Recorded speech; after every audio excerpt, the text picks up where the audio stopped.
everybody, it's Christina from Redefine Creative, and I am here with our monthly Stamping for Scrapbookers series. So this is where Caitlin, Sandy, Sarah, and I all take on a different type of stamps and how we use them in scrapbooking. So today I'm going to work with a baseball picture. I know, shocker. I have so many baseball pictures. So I'm combining some Bella Boulevard, and I've got some of their baseball collection, some soccer, and then some Alex, all kind of mixed and matched out on my table. I also have the Title Builder stamp sets from Ellie's Studio, and those are kind of going to be the stamp sets that I focus on today. You definitely don't need those particular stamps to get this look, but we are focusing on words this month and how we use word stamps. And so this is a really fun look that you could create with any subject matter, any content, anything at all. So hopefully you leave here wanting to try this really fun technique. So I've got a white sheet of cardstock as my background.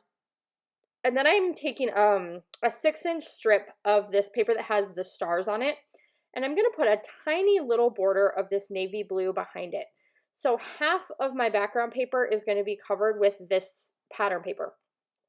And then on this baseball sticker sheet, there's also a little border strip that has like a green diagonal, and I'm going to include that on this side as well. So I'm starting with kind of building that foundation of what my background is going to look like, and then we're going to do a bunch of stamping and some mixed media to it, and then put it aside, and then we'll work on the photo. So the photo itself is like a kind of a portrait mode type of picture, so it's me with my feet up on the fence watching my son up to bat playing baseball, which is, you know, nearly a daily occurrence in my life.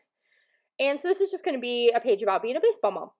So I have that half of my page kind of set. Now is where my stamping is going to come in.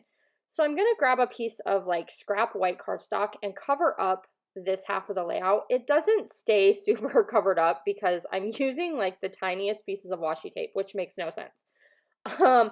The purple tape or a bigger piece of washi would be great for this. But I'm just doing that because I want to be able to stamp over the edge so that my words look like they're kind of coming off the page. And then I'm just going to pick a bunch of scripty words. And so I have the word awesome, and I'm going to kind of scatter that throughout this center area of the layout. So what I want the look to be at the end is half of the page has this pattern paper with this kind of dividing line in the middle. And then there's a bunch of words that kind of look like they're coming out from that dividing line. So I have my very favorite ink, of course. You guys are sick of hearing about it, I'm sure, from Catherine Pooler. And so I'm using this blue, which is juniper something. I'll link it down in the comments below. But it's a really good, like, kind of navy-ish blue color. And I'm going to use that for the majority of my words. And I'm trying to stick to these scripty words. So I'm pulling from all of these different sticker sheets because I want to use a bunch of these scripty words. And the cool thing about sticking within a brand, like within Ellie's Studio, is the font are going to be similar and the sizes of the stamps are going to be similar. And that's kind of what I wanted. Now you could create this exact same look with any words, any font. You could mix and match the fonts, anything you want. Super simple. So I'm just creating this whole vertical line of words. So I'm using things like awesome, favorite, magic, unscripted. And then there's a really bold word that just says you. And I'm going to include that as part of my like border treatment as well. I'm getting like ink everywhere, you guys. Like literally my fingers are covered, my arm is covered, the acrylic block is covered. Like I am all in. Let's just say that. I'm all in on the stamping. So I've got my navy blue and I'm like just changing up the alignment of where I have the words. Some of them I'm stamping off onto that scrap sheet so that it's going to look like it's coming out of the middle of the page. And then some of them you're going to be able to see the whole word. And that's the look that I wanted. Like I wanted some of the words to look incomplete. And I do go back at the end and actually fill in some of the gaps. So then I'm going to grab this orange ink pad, also from Catherine Pooler.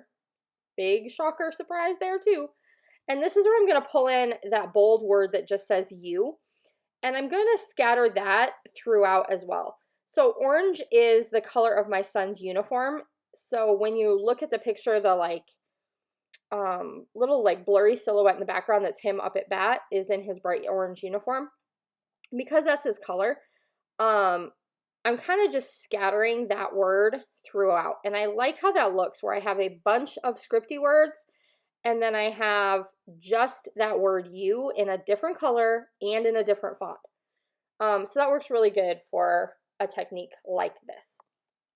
So then what I'm going to do is I'm going to grab my blender tools, and these are the new like rounded ones from scrapbook.com that I have been kind of playing with and trying out. And I'm going to take the same exact ink and I'm going to blend the blue. And basically, Juniper Mist, that's the name, I caught it.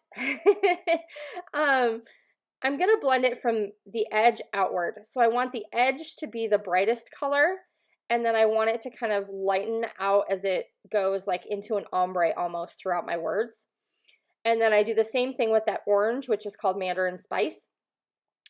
And so then I'm going to start working on my photo, because I know I want to add some more mixed media, but I just couldn't decide what off the top of my head. So I go ahead and add my white border around my photo, and I'm just leaving it as a 4x6 because I don't want to cut out me, and I also don't want to cut out my son, and I want to do a little bit of layering on top of it. So then I go ahead and grab my navy Heidi Shine or Color Shine from Heidi Swap, whatever you want to call it, and I'm just adding some splatters over on the side with all my stamping, as well as just a touch on my pattern paper. So I'm going to set that off to the side and let it dry a little bit and work on my photo. Now I know that I want to have a bunch of fun layers, and so I've grabbed a bunch of paper that I think will work. So I've got that same navy blue cardstock that I used on my background, and I'm going to go ahead and put that close to my photo. So this is going to help the photo itself stand out when I put a bunch of pattern paper behind it.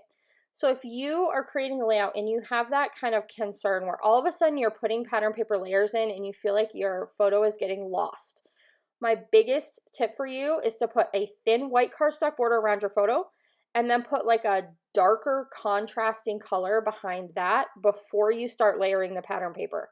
And it's going to just kind of create this dividing line. And you can see it as I start to layer up these pattern papers, that my photo layer is definitely standing up off the background because it's a lot darker color than any of the pattern papers that I want to use.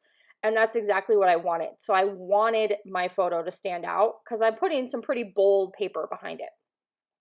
So I'm just cutting a bunch of different sections of pattern paper. Like I said, these are all from Bella Boulevard, but they're all from different collections. And the only one that's not is that 6x6 red one, and that one's from Echo Park. So right when I say all of them are from Bella Boulevard, then I'm like, oh wait, that one's Echo Park. Sorry guys. I'm also going to use this little sticker border, and it's going to go just along the bottom of my photo.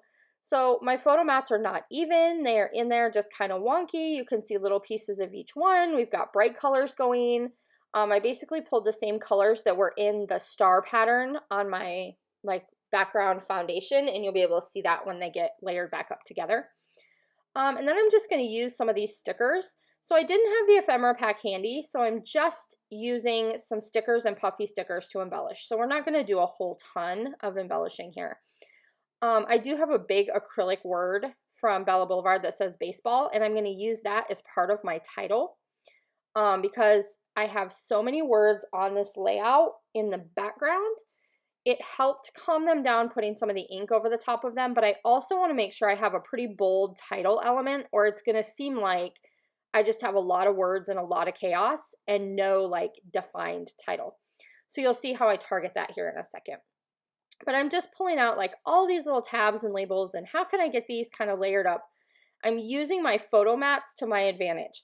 So all these little layers I put behind my photo, each little layer gives me the chance to layer in a sticker at a different height than the other ones. So it really helps you to create kind of all those different layers within your embellishment clusters. So then I'm going to grab these LE Studio Puffy stickers, and I'm going to add 3 of those to each of my clusters. So I have an orange one, a red one, and a bright blue one that's going to go in each cluster.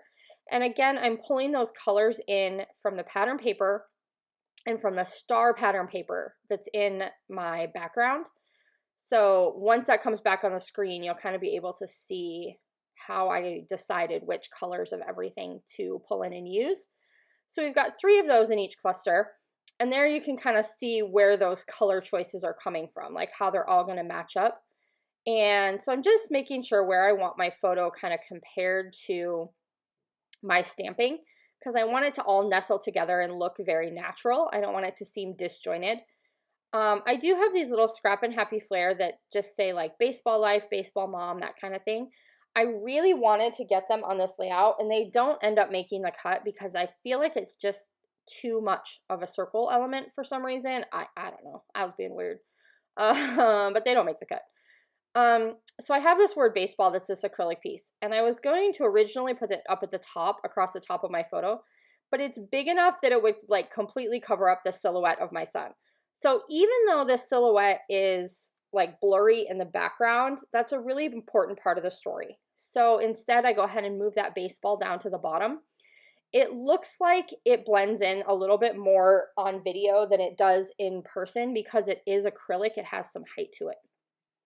So then I went ahead and grabbed this white alphabet, and this is also from Bella Boulevard. But I didn't want to leave the letters white because they would get lost. So I just took my blending brush and brushed it over the top of those letters to create the same blue that I used like in my stamping and my mixed media. I'm just going to tuck that little sticker in there. And I do go back off screen, and you'll see the change when it comes back in. And I take off those little letters that say mom and add a little bit of orange ink behind them just to help them stand out even more. And that's going to do it for this layout. So hopefully you'll grab a bunch of your word stamps and try out this idea of creating one long vertical strip of all kinds of fun words. Do make sure you check out the other ladies who are playing along today, and I'll see you soon. Bye, friends.